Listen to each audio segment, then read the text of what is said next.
자, 지금부터 여러분들과 같이 실험을 해보겠습니다. 영상에서 사람들이 농구공을 패스할 건데요. 흰색 티를 입은 사람들이 농구공을 몇 번 패스했는지 카운트를 해주세요. 정확하게 카운트를 하셔야 됩니다. 3, 2, 1, 시작!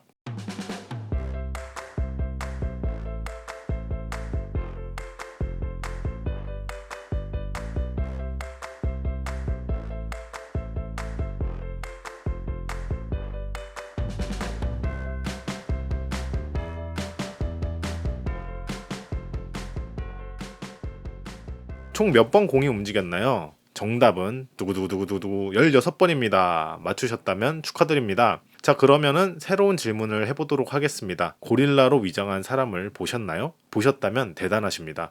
실험 참가자들이 대부분 본 적이 없다고 합니다. 못 보신 분들은 영상을 다시 보면 고릴라가 보일 겁니다. 이 실험이 의미하는 바는 우리가 특정 작업을 집중할 때 주변에서 일어나는 일에 대해서 생각보다 둔하다는 것입니다. 생각보다 사람들은 인지적으로 불완전하기 때문에 진짜 현실과 그 사람이 지각한 현실에는 차이가 생기고 이로 인해서 많은 문제들이 발생한다는 것입니다. 또 다른 실험을 한번 해볼까요? 자, 이 사진을 보세요. 칼라 사진처럼 보이시나요? 흑백 사진처럼 보이시나요? 대부분이 칼라 사진이라고 말씀하시겠지만 잘 살펴보면 칼라선이 그어진 흑백 사진입니다. 흑백 사진 위에 칼라선이 그어진 거 보이시죠? 또 다른 사진 하나 보겠습니다. 이 사진에서 딸기의 색이 어떤 색으로 보이시나요? 보통은 빨강색이라고 답변을 합니다. 하지만 이 딸기의 색깔은 회색입니다.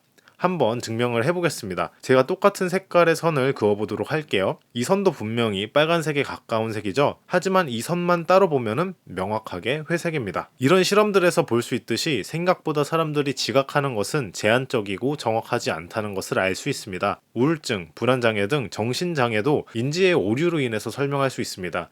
그 사람이 지각한 현실과 진짜 현실이 다를 수 있기 때문에 나타날 수 있다는 것입니다.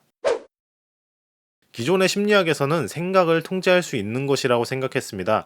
그렇기 때문에 사고가 계속 떠올라서 고통받는 강박장애의 대표적인 치료법 중에 사고 중지란 기법이 있었는데요. 쉽게 말하면 강박사고가 떠오를 때 멈춰! 그만! 이라고 스스로 외치는 겁니다. 근데 이 기법은 북극곰 실험으로 인해서 더 이상 써먹히지 않게 되었습니다. 하버드 대학교 심리학과 교수였던 다니엘 웨그너가 일반인 상대로 실험을 했는데 A그룹에게는 흰곰을 생각하라 라고 지시를 했고 B그룹에게는 흰곰을 생각하지 말라 라고 지시를 했습니다. 실험 참가자들은 흰곰이 떠오를 때마다 자신 앞에 놓인 종을 치기로 했고요. 대부분의 사람들은 A그룹이 B그룹보다 흰곰 생각을 많이 할 것이라 생각했지만 정작 종을 더 많이 친 것은 B그룹이었습니다. 말이 약간 안 되죠? 흰곰 실험으로부터 알 수 있는 것은 우리가 특정 사고를 억제할 때 오히려 그것에 대한 생각을 더 많이 하게 된다는 것입니다. 어떤 생각을 의도적으로 떠올릴 수 있다고 해서 그 생각을 통제할 수 있다는 것은 아닙니다. 그렇기 때문에 무언가를 생각하고 싶지 않을 때는 억누르려고 하기보다는 그 생각이 떠오르는 것을 수용하고 흘러가기를 기다리면서 다른 행동을 하는 것이 좋습니다.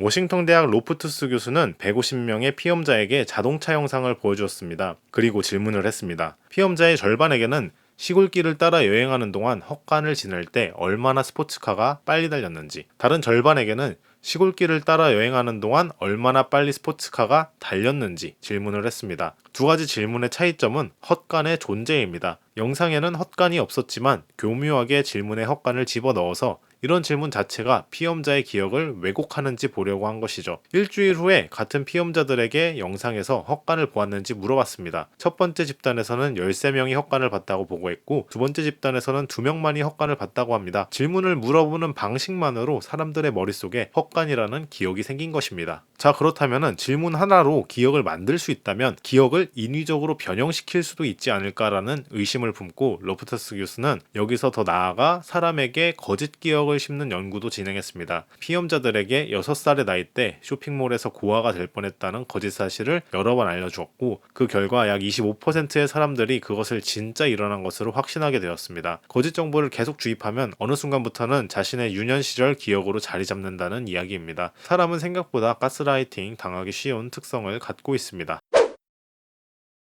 미국의 심리학자 로제나는 정신과 의사들이 정신병 환자를 구분할 수 있는지에 대한 의문을 갖고 재밌는 실험을 진행합니다. 자신을 포함해서 총 8명의 사람을 모았는데요. 이들은 모두 평범한 사람들이었고 가짜 환자 역할을 하기 위해서 8개의 각각 다른 정신병원으로 입원을 했습니다. 이들은 모두 동일한 하나의 지시를 따랐습니다. 병원에 도착하자마자 쿵 하는 소리가 들린다고 호소했습니다. 이 한 가지 증상 외에는 모든 영역에서 평상시처럼 행동했고 의사에게 거짓 보고를 하지 않았습니다. 쿵 소리만 난다고 하고 평상시처럼 지낸 것인데요. 피험자들은 한 명을 제외하고 모두 정신분열증이란 진단을 받았습니다. 쿵소리만 난다고 호소하는 일반인을 정신분열증 환자로 판단한 것입니다. 하여튼 연구 결과는 정신건강 전문가위원회에 충격을 줬었는데요. 열받은 한 병원은 로제난에게 가짜 환자와 진짜 환자를 명확히 구분해낼 수 있다고 도전장을 내밀었습니다. 로제난은 병원 측에 앞으로 3달 동안 한 명 이상의 가짜 환자가 입원할 것이라고 알려주었고, 이번에는 병원 측에서도 이를 갈고 가짜 환자를 가려냈습니다. 석 달 뒤에 병원은 새로 입원한 193명의 환자 중 41명을 가짜 환자라고 발표했는데요.